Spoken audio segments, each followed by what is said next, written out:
Bon matin. Yo, c'est Mounir. Je pense que je vais low-key juste écrire au ministère de la Culture sur Twitter. Je vais dire, yo, est-ce qu'on peut set up un meeting? Allô, moi, c'est Daphné. Ouais, mais elle m'oblige à regarder un film d'une heure sur un ours. Puis là, j'étais comme vraiment frustrée. Puis j'ai dit, moi, je regarde pas ce film-là. C'est Café Snake. Bon matin. Bon matin.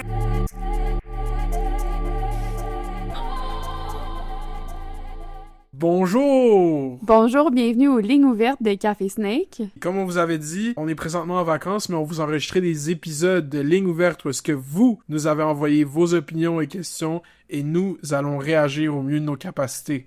Mounir, quand est-ce que Café Snake régulier revient en ondes? Donc, on va revenir sur l'actualité directe pour la rentrée à partir du 19 août. Donc, jusqu'à là, chaque mardi, vous allez avoir un nouvel épisode des Lignes ouvertes de Café Snake. Tududu. J'ai une question à poser au gouvernement. Est-ce qu'il m'écoute?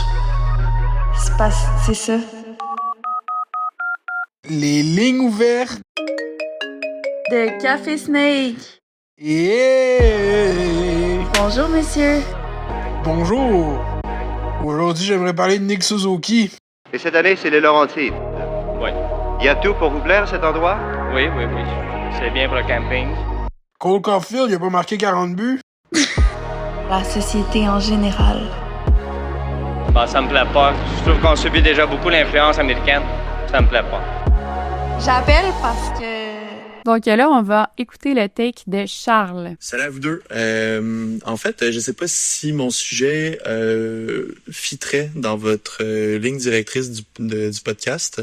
Donc, à vous de voir. Mais en gros, on constate que c'est de plus en plus difficile de trouver un emploi pour les jeunes diplômés depuis à peu près, je dirais, 3 ans. Ça concorde un peu avec le fait que, avec l'intelligence artificielle qui est arrivée sur le marché du travail puis qui change beaucoup les processus et les méthodes de travail. Puis, ce changement-là se fait extrêmement rapidement.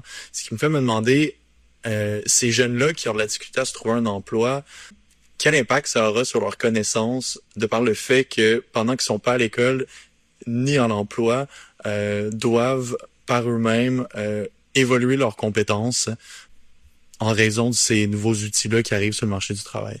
Je sais pas si c'est bien formulé, désolé si c'est mal formulé.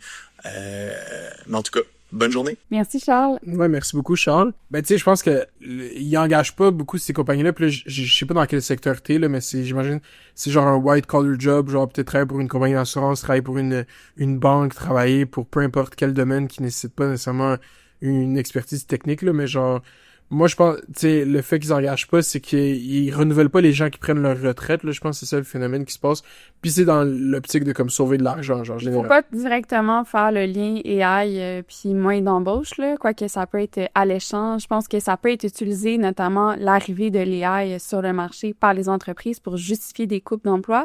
Mm-hmm. Mais dans les faits, le capitalisme est toujours à la recherche de coupage de postes. C'est ça. Tu sais, j'ai l'impression que c'est quelque chose qui est nommé depuis longtemps, comme quand même quand les gens sortent de l'université, on n'engage pas, on attend que les baby boomers prennent leur retraite, mais finalement ils prennent leur retraite puis on ferme leur poste, on les renouvelle pas.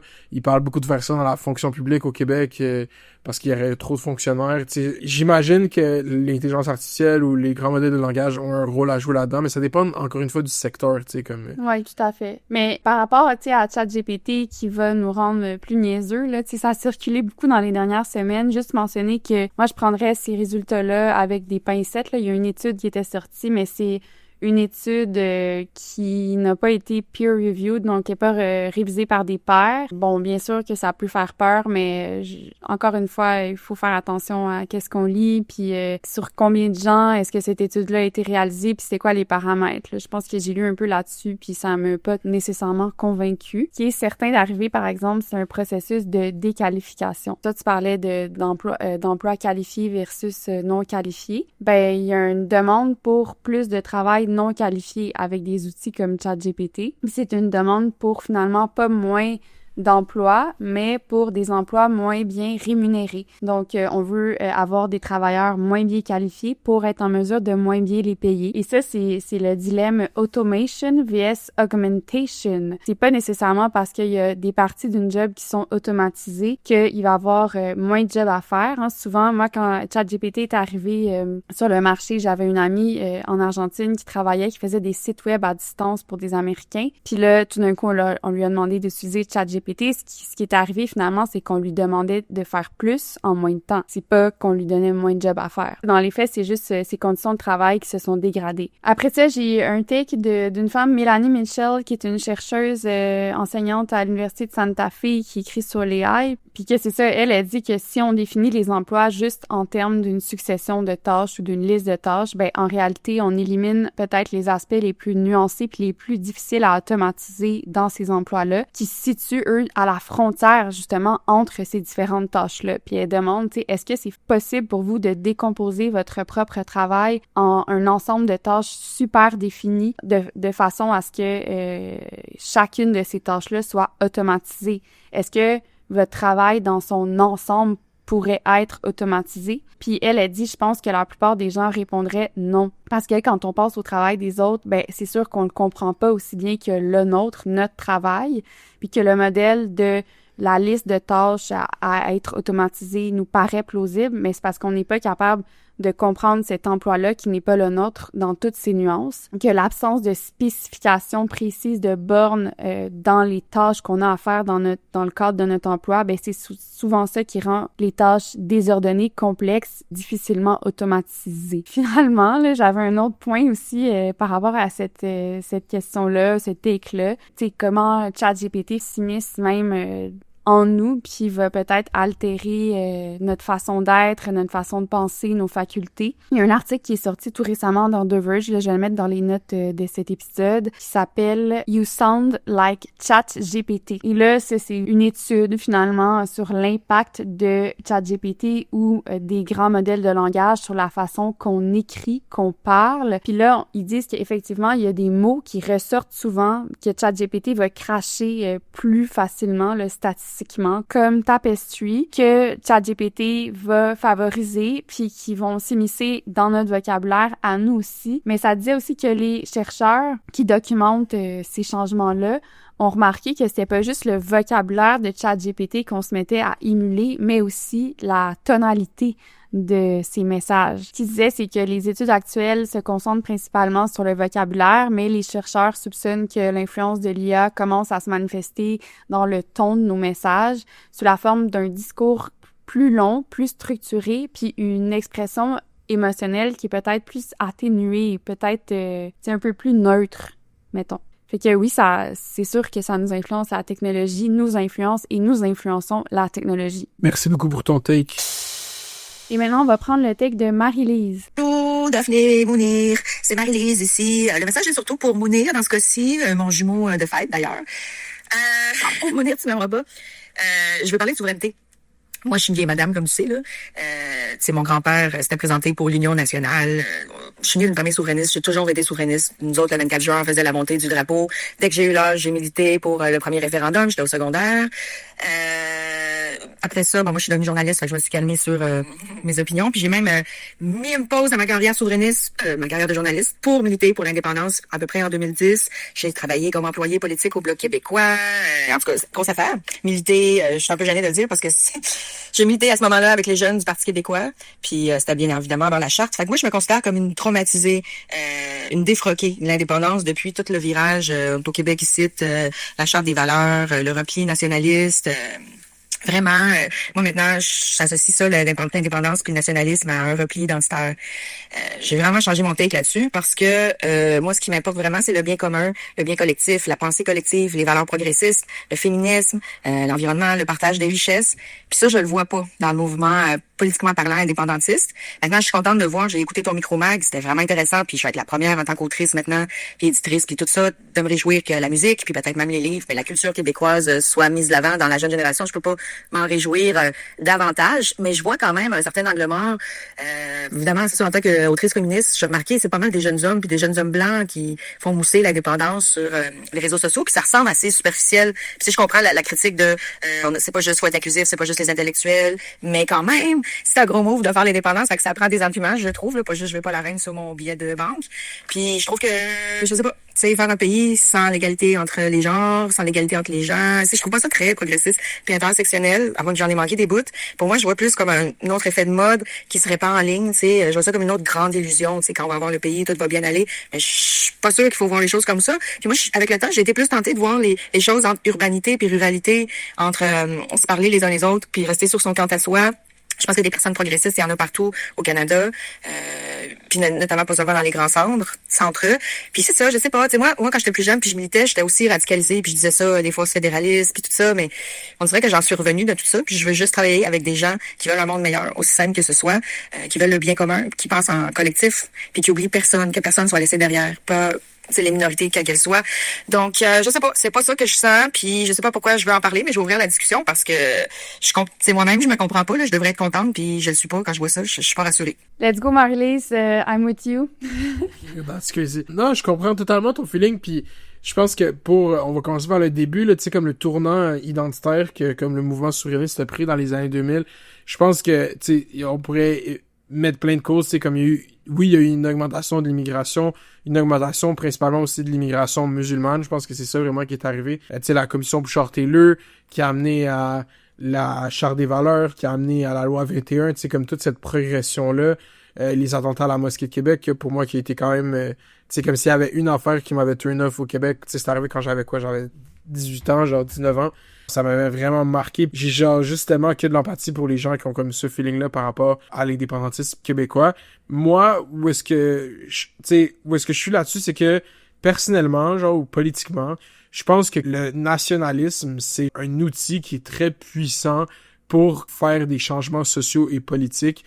Je pense qu'il est plus puissant que l'idée qui serait genre progressive ou humaniste, genre. Je comprends l'idée derrière, on veut laisser personne derrière, un mouvement politique qui est basé sur les droits, le progrès sur comme l'inclusion des minorités, mais je pense que tout ce packaging-là, pour qu'il soit plus puissant puis comme efficace, qu'il soit combiné à l'intérieur d'un nationalisme, va le rendre comme plus digestible pour le public. Parce que je pense que le nationalisme est une des choses qui a fait le plus de changements sociaux puis civilisationnels dans l'histoire de l'humanité. Puis tu sais, nationalisme, j'utilise dans la forme qu'il est maintenant, mais que ce soit à travers l'attachement à une cité, à travers l'attachement, juste l'identification à un territoire, à un lieu, à une histoire, comme je pense que c'est très puissant, puis ça c'est bien dirigé, puis je comprends que ça a été très mal dirigé dans l'histoire, là, comme le plus que ça peut être, puis je comprends pourquoi c'est comme une pente glissante qui comme alarme des gens. Pour parler des angles morts, là, comme dans les nouveaux souverainistes, moi je pense qu'il y a quand même une nuance à faire où est-ce que,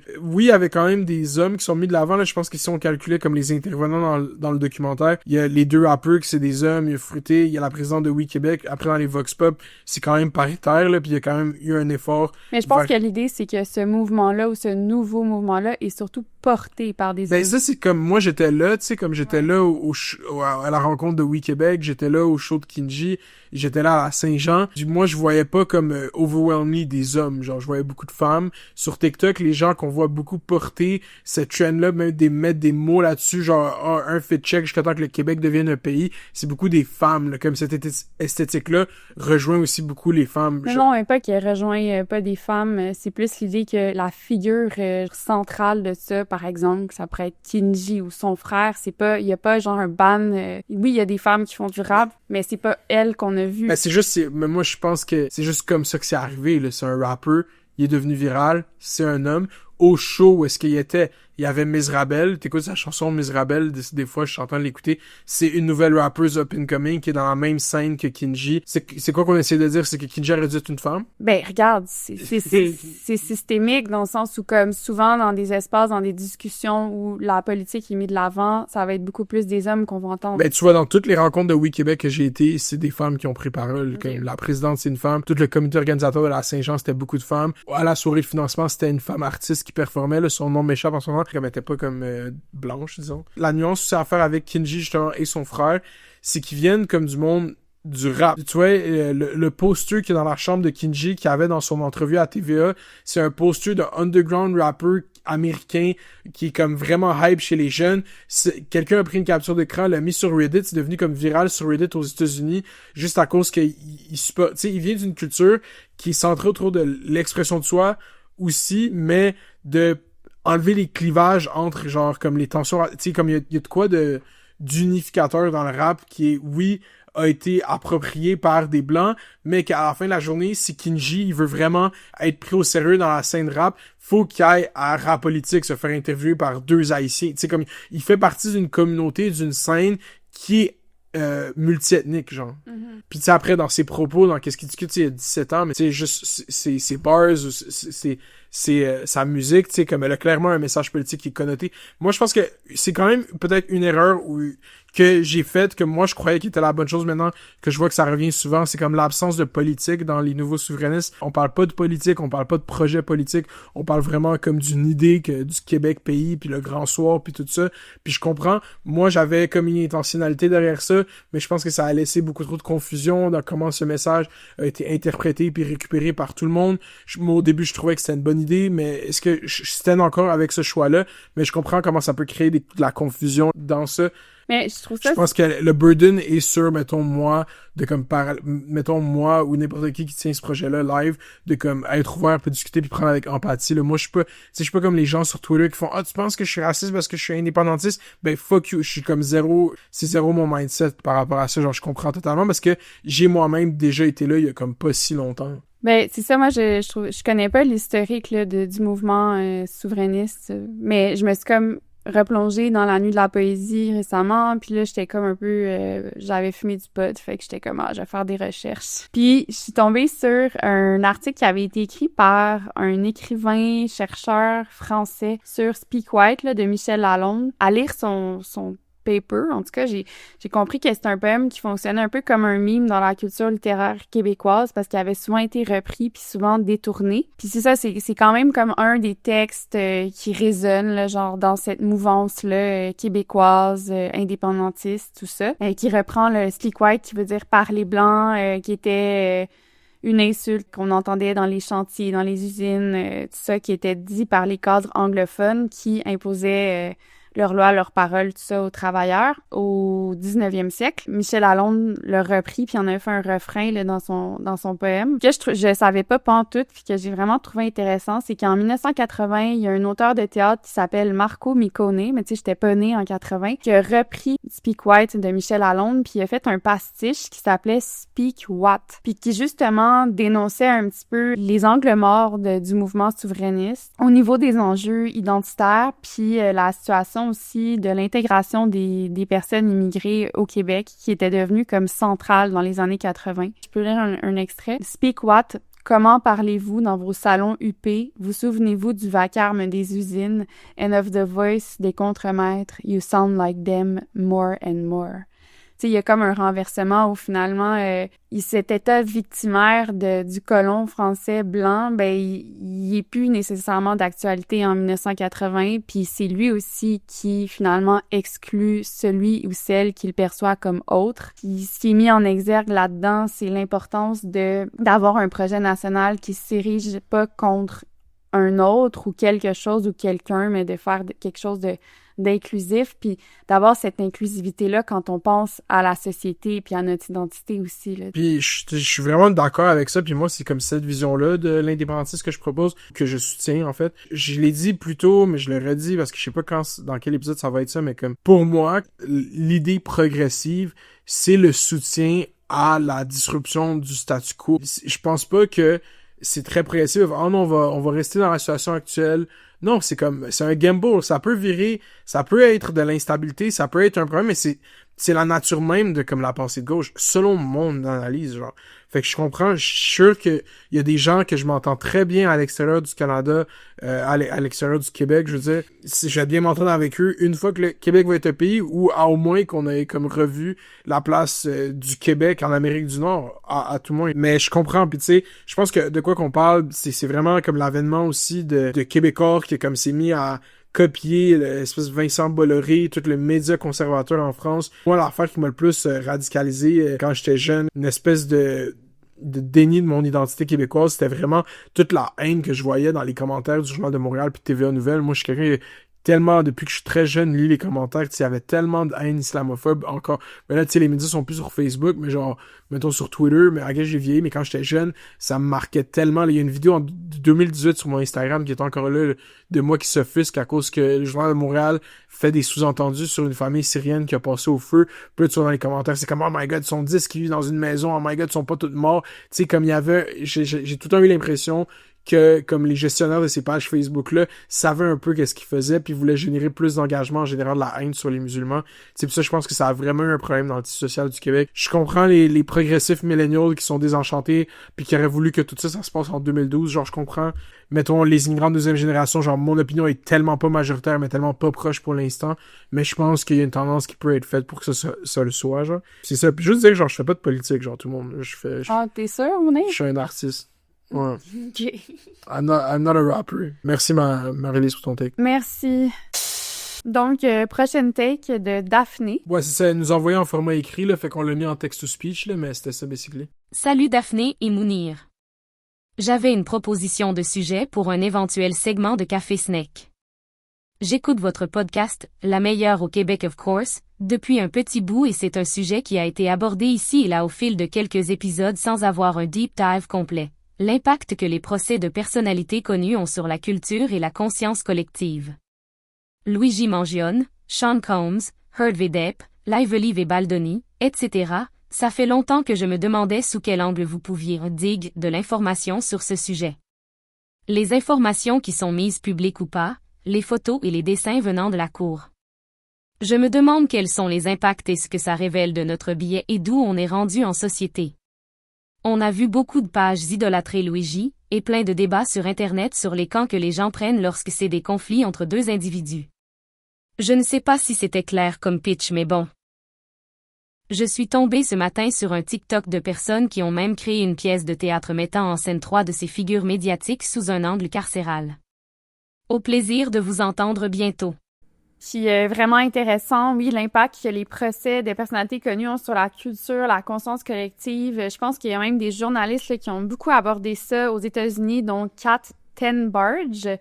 Là, on peut penser au procès de Luigi Mangione, Didi. C'est ça, on enregistre ça au lendemain que Didi vient d'être acquitté de 3 charges sur 4, là, je veux dire. Heard Depp, Lively, Baldoni, etc. J'ai même vu une influenceuse, ou en tout cas, du moins une créatrice de contenu qui avait parti un GoFundMe. Ses abonnés, en fait, ont financé son voyage là, de LA à New York, où elle a été pendant 3 semaines pour couvrir nuit et jour le procès de Didi. Puis il y avait tout un système aussi, là, je sais pas trop si j'ai bien compris, mais au niveau de la file, pour ceux qui vont être acceptés là, dans la salle, ben tu pouvais payer des personnes en situation d'itinérance pour garder leur place dans la file. Moi, je vois ça comme une forme, en fait, une forme médiatique de spectacle qui viennent forger certaines idéologies, qui viennent diffuser certains messages. Il y a même des grifters là, comme Candace Owen, donc de la droite américaine, qui vont se saisir de certains procès, notamment celui de Baldoni, Lively. Elle, je pense qu'elle l'a couvert vraiment beaucoup. Puis elle va utiliser ça un peu comme une porte d'entrée pour toucher un public, souvent des femmes, qui sont portées un peu sur le patinage ou la culture pop, mais qui sont pas d'emblée de droite, pour les attirer vers elle, vers son écosystème médiatique à elle, puis finalement les radicaliser. Donc, ça peut être une porte d'entrée. Tout ça me fait aussi penser au procès de Gilbert Rozon qui a lieu en ce moment, au traitement médiatique réservé aux femmes, les femmes qui sont souvent des victimes, qui vont porter plainte. Un bon épisode là, d'un podcast dont j'ai déjà parlé à Café Snake qui s'appelle A Bit Fruity. Donc, ça s'appelle le Blake Lively and the Amber Heard Effect, qui met en conversation Matt Bernstein et Kat Tenberge, que je vais mettre dans les notes de cet épisode, si jamais vous voulez l'écouter, mais ça parle justement de ça. Puis cette journaliste-là indépendante, Kat Tenberge, a commencé à s'intéresser vraiment au procès médiatisé un peu après MeToo, justement, parce qu'elle se rendait compte, puis ça, c'est un truc que j'ai déjà abordé là, dans un récent épisode de Café Snake, mais qu'il y avait vraiment une espèce de bascule où les victimes devenaient les agresseurs dans le narratif ou la mise en récit du procès. Et qu'on a parlé de ça, de l'acronyme DARVO. Donc, Deny, Attack, Reverse, Victim and Offender. C'est qu'on voit que finalement, les femmes qui portent plainte deviennent tout à coup les soi-disant agresseuses. Tout ce que j'avais à dire par rapport à ça aussi, c'est que c'est un truc que Kat Tenberge répète souvent, mais cette espèce d'idée de le mythe de la victime parfaite. Dans le fond, c'est pas parce que quelqu'un porte plainte que la personne qui est une victime est parfaite ou a pas des torts. Mais dans la culture populaire, c'est comme si on avait cette conception-là qu'une victime pouvait juste avoir raison si elle était parfaite. Puis ce qui se passe dans ces procès-là médiatisés, souvent, c'est que justement, les agresseurs vont essayer de pointer tous les torts de la victime pour en faire finalement un agresseur. Moi, je pense que les procès ont toujours eu une place spéciale dans la conscience collective, là. C'est un peu comme ça que c'est formulé. C'est sûr que les modalités médiatiques ont changé, là, mais on les suit vraiment en temps réel. Mais aux États-Unis, dans les années 90, le procès d'O.J. Simpson, on arrêtait les cours au secondaire pour rouler la télé puis diffuser le verdict en direct. Après, il y avait eu le procès de impeachment de Bill Clinton, où est-ce qu'il avait admis son infidélité. C'est tout arrivé dans les années 90. Je pense que ça a créé une nouvelle forme d'influenceurs, là, comme Daphné disait, mais il y a aussi les streamers. Pour les procès qui sont diffusés en direct, surtout Deb v. Heard, ça avait joué un grand rôle, les streamers, dans le discours public, surtout XQC, qui à ce moment-là était le streamer le plus regardé. Félix Langel, qui est un Québécois qui vient de Laval, qui était comme massivement anti-Heard et qui avait une immense audience à ce moment-là. Il y a aussi les procès qui, moi, c'est eux que je suis plus en relation avec, qui sont plus suivis par la communauté afro-américaine. Là, c'est sûr, on pense à Diddy, mais avant ça, il y avait le procès du rappeur américain, du rappeur canadien, Tory Lanez, qui a été reconnu coupable d'avoir tiré sur le pied de Megan Thee Stallion. Ouais. Puis là, tu vois qu'il y a des médias comme Academics, qui appartient à quelqu'un qui s'appelle DJ Academics, qui est le plus gros blog de rap au monde, qui a développé une certaine forme d'expertise. C'est ça que je trouve drôle dans le langage. Ils apprennent comment la cour fonctionne, les langages, les hearsay, les si, les poses. Tu sais, il y a comme tout ce rapport-là, comme au fait que les procès sont tellement comme gros pour eux, pour leur contenu. Tu sais, quand il y a un gros procès comme Diddy ou comme Tory Lanez, c'est un moment où est-ce que ça génère beaucoup d'attention pour lui. Fait que là, il développe comme une certaine forme de comme pas rigueur, mais comme de façon de travailler. Moi, je me rappelle, j'ai regardé les streams de Academics pendant le trial de Diddy, puis genre, il lit le verbatim, il fait des breakdowns, il fait de la vulgarisation. Mais même pendant le procès de Gisèle Pellico, là, moi, je suivais des journalistes sur Twitter qui tweetaient chaque échange de paroles qui était, tu sais, je pense qu'ils n'avaient pas le droit nécessairement de filmer, fait que tout était tweeté. Mais je pense que c'est une façon pour la population générale aussi de prendre le pouls de c'est quoi le système de justice. Exact, c'est ça que j'allais dire, c'est comme, ça devient, tu sais, pour des gens qui ont une forme d'éducation populaire, puis tu sais, ils apprennent le langage, les pratiques, puis ils vont aussi plateformer des gens qui se tiennent, comme tu disais, debout devant la salle de cours, qui font des TikTok en temps réel. Pendant le procès de Tory Lanez, cette frange de l'Internet, donc les fans de DJ Academics aussi, sont devenus très pro Tory Lanez. Je pense que ça a vraiment beaucoup joué sur comment la communauté des fans de rap, des hommes, femmes de rap, en tout cas, puis beaucoup de femmes aussi, appellent maintenant à la libération de Tory Lanez. Même Drake, qui a appelé à la libération de Tory Lanez. Drake, c'est la personne que justement Academics défend plus. Puis ça, c'est vraiment comme sur comment moi je suis en rapport avec des procès, vraiment par des figures genre dans le monde du rap, disons. Il y avait tout le Rico case autour du rappeur américain Young Thug qui s'était fini par comme un acquittement. Il y avait tellement un long procès, il y avait tellement de mimes, tellement de mauvaises pratiques, tu sais, comme tu sais, le procès a duré full longtemps, finalement il s'est rien passé, il y avait tellement de moments awkward, c'était filmé, fait que là c'est devenu comme un vraiment terreau fertile pour des mimes.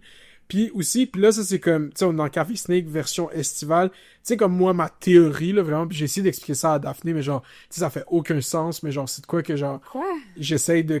Sur la fascination avec la justice puis la police aussi, c'est que genre, je trouve que, personnellement, la police puis la justice, c'est un des seuls lieux où est-ce que il y a genre, la vérité est écrite. Puis je sais que c'est pas la vérité dans le sens c'est vrai, mais c'est dans le sens que comme c'est quelque chose qui est plus gros que nous, qui a un contrôle puis un pouvoir tellement immense du réel, genre. Puis genre je pense que dans la vie tous les jours, on réalise pas à quel point genre la société fonctionne sur la bonne foi des gens, puis si quelqu'un était vraiment de mauvaise foi, genre il pourrait comme gâcher ton existence, puis genre je pense que comme la police puis la justice, c'est comme ils ont comme une espèce de pouvoir qui est presque comme je sais pas comment dire, genre qui fascine tellement parce qu'il est tellement réel. Mais c'est que à travers toutes sortes de produits médiatiques, que ce soit Cops ou même les True Crime ou en fait ces procès médiatisés-là, il y a une mise en récit aussi de qu'est-ce qui vient briser le chaos, donc le désordre, qu'est-ce qui ramène l'ordre, c'est la justice, c'est la police. C'est quelque chose qui nous conforte que ça existe. C'est ça. Fait que c'est une forme de propagande. Non, mais littéralement. C'est ça, puis je pense juste que ça fascine, puis aussi ça fait peur en même temps. C'est comme... Il y a un concept aussi là qui m'est venu en tête pour parler aussi du traumatisme double que vivent les victimes qui vont porter plainte puis qui pourraient vivre justement un procès médiatisé comme ça puis qui vont tout à coup avoir l'ire du public sur eux puis qui vont se faire traiter de tous les noms comme Amber Heard par exemple. Ça s'appelle la victimisation secondaire. Puis là, je lis mon ordi, mais c'est un traumatisme supplémentaire que tu subis, fait que tu es déjà victime, mais tu te revictimises à travers les réactions négatives, le manque de soutien de ton entourage ou les institutions. Puis l'institution de la justice, c'en est une qui peut te retraumatiser, finalement. Fait que moi, je pense que c'est quand même un concept important pour notamment les victimes femmes, là, qui sont souvent retraumatisées. Donc, c'est la fin de cet épisode des lignes ouvertes de Café Snake. Ben oui, juste vous rappeler qu'un épisode sur 2 est disponible encore au complet juste sur notre Patreon. Donc, merci d'écouter les lignes ouvertes. On se retrouve la semaine prochaine. On espère que vous passez un bel été. Bon été, puis on a hâte de vous revoir en nous. Mais toujours un épisode la semaine prochaine. Toujours du Café Snake. Merci tout le monde. Bye. Bisous! La musique d'intro et d'outro est de Azlo, A-Z-L-O.